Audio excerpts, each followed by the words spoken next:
જે કોઈ લારી કે રેકડી ચલાવતા હોય અને જેમને લારી કે રેકડીમાં નુકસાન થયું હોય એવા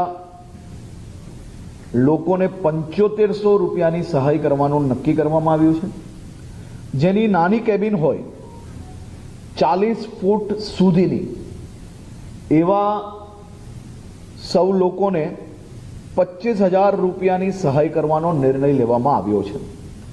મોટી કેબિનો જે 40 ફૂટથી વધુ હોય એવા લોકોને 50,000 રૂપિયાની સહાય કરવાનો નિર્ણય લેવામાં આવ્યો છે. પાક્કી દુકાનો જેની હોય એવા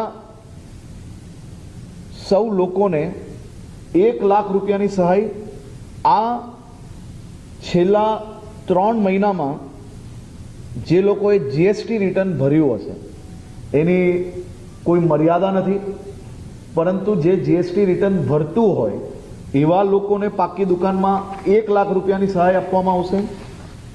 જેમની પાક્કી દુકાન છે અને જીએસટી રિટર્ન ભરે છે તેમને સરકાર દ્વારા ખૂબ પ્રોગ્રેસિવ વિચાર રાખીને લોન આપવામાં આવશે.